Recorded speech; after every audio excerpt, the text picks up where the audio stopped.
दोस्तों, अगर अभी तक आपने हमारे चैनल को सब्सक्राइब नहीं किया है तो यहाँ क्लिक करके हमारे चैनल को सब्सक्राइब कर लें। साथ ही इस नोटिफिकेशन बेल पर भी ज़रूर क्लिक करें जिससे कि आप हमारे आने वाले सारे वीडियोस की नोटिफिकेशन अपने मोबाइल पर पा सकें।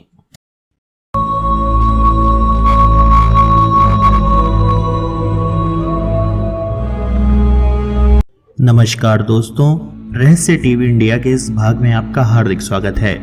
हमारे ब्रह्मांड ने अपने अंदर कई सारे रहस्यों को छुपा रखा है जिसे मनुष्य सदियों से जानने में लगा हुआ है और ना जाने इस प्रयास में कितने हजारों साल से उसे सिर्फ असफलता ही हासिल हुई है। लेकिन आज भी मनुष्य इसी उधेड़बुन में है कि इस ब्रह्मांड, दुनिया या मानव के अस्तित्व का कुछ तो पता लगा सके कि आखिर यह ग्रह, आकाश गंगाएं और यह ब्रह्मांड कैसे और किसने बनाया, और क्या वाकई इस ब्रह्मांड का कोई आखिरी छोर है भी या नहीं, और आखिर यह ब्रह्मांड है कहाँ, या यह मनुष्य को धोखा देने का कोई छलावा है। यह ऐसे सवाल हैं जो मनुष्य अपने होश संभालने से ही ढूंढ रहा है, लेकिन इस सवाल का जवाब देने में इस दुनिया में कोई भी सक्षम नहीं है।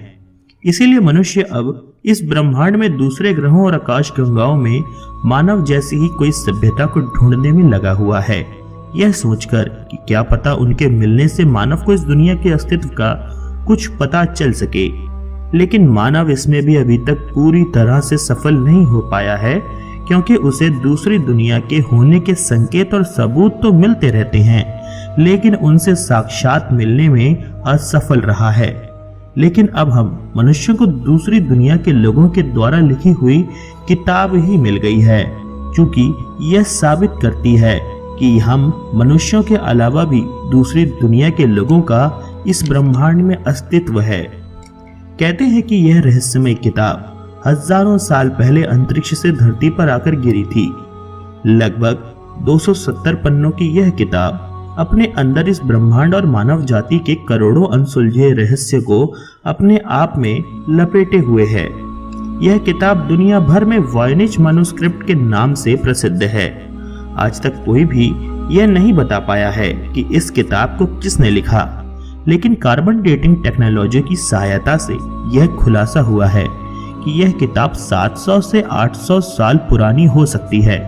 यूं तो इस दुनिया में अनेक रहस्यमय किताबें हैं, लेकिन इस वॉयनिच मैन्युस्क्रिप्ट को इस ब्रह्मांड की हाथ से लिखी हुई सबसे रहस्यमय किताब के तौर पर ही जाना जाता है।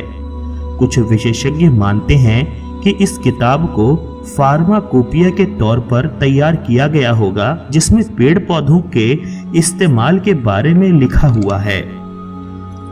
आज से करीबन 109 साल पहले polish book dealer Wilfred Voynich को यह रहस्यमय किताब एक सैकड़ों साल पुरानी किताब की दुकान में मिली थी, और तभी यह रहस्यमय किताब दुनिया के सामने उजागर हुई, और इसी के बाद से इस किताब का नाम पड़ा वॉयनिच मैन्युस्क्रिप्ट। इस रहस्यमय किताब के कुछ पन्ने गायब भी हैं। कहते हैं कि शुरुआत के यह वही पन्ने हैं जिसमें इस किताब के बारे में पूरी जानकारी लिखी थी कि इस किताब को किसने लिखा है और ये किताब कहाँ की है। इस किताब को कौन सी भाषा में लिखा गया है यह आज तक कोई नहीं जानता, क्योंकि पिछले 100 साल से चल रहे शोध से यह पता चला है कि यह किताब जो भाषा में लिखी है वह धरती पर कभी भी कहीं इस्तेमाल ही नहीं हुई, जो इस बात की पुष्टि करती है कि यह किताब इस दुनिया की ही नहीं है बल्कि किसी और ही दुनिया की है। चूंकि इसका रहस्य मनुष्य शायद कभी नहीं सुलझा सकता, इसीलिए इसके बारे में दुनिया के सामने हर दिन कोई नई थ्योरी लेकर आता रहता है। इसीलिए कोई इसे कभी किसी खुफिया संगठन का कोड बताता है तो कोई कुछ और। इस पूरी किताब में अलग अलग तरह की रंग बिरंगी कलाकृतियां और अजीबोगरीब रेखा चित्र भरे पड़े हैं। इसके अलावा इस पुस्तक के पन्नों में जिस तरह के पौधों को दिखाया गया है वैसे पेड़ पौधे आज तक धरती पर नहीं उगे हैं, जो यह साबित करता है कि यह किताब धरती की तो बिल्कुल भी नहीं है। इस किताब पर आज तक हजारों विशेषज्ञों ने अनुसंधान किया है, जिससे यह किताब के रहस्यों को आज तक कोई भी सुलझाने में असफल ही रहा है। इस किताब के पन्नों पर की गई प्रोटीन टेस्टिंग से यह खुलासा हुआ कि यह किसी जानवर की खाल पर लिखी गई है, पर किस जानवर की है यह नहीं बता सकता कोई, क्योंकि इस केमिकल कंपोजिशन का कोई भी जानवर इस धरती पर कभी पैदा ही नहीं हुआ। इस पर जिस स्याही से लिखा गया है वह भी आज तक कोई भी विशेषज्ञ नहीं बता पाया है। इस किताब में कुछ अक्षरों को पढ़ने का दावा दुनिया भर के कई लोगों ने समय समय पर किया है, लेकिन जब उनसे सवाल जवाब किया जाता है तो उनका झूठ सामने आ ही जाता है। अगर कुछ पारलौकिक शक्तियों पर शोध करने वालों की माने तो यह किताब आज से करीबन 700 साल पहले अंतरिक्ष से आकर धरती पर गिरी थी, और शायद इसीलिए जो किताब इस दुनिया की है ही नहीं, उसका रहस्य इस दुनिया का मनुष्य सुलझा भी नहीं सकता। एक बात तो निश्चित रूप से कही जा सकती है कि यह पुस्तक कोई धोखा या फ्रॉड नहीं है, बल्कि लगभग 700 साल पहले लिखी गई एक वास्तविक कृति है जो आज भी रहस्य की धुंध में छाए बादलों में छिपी हुई तड़प रही है।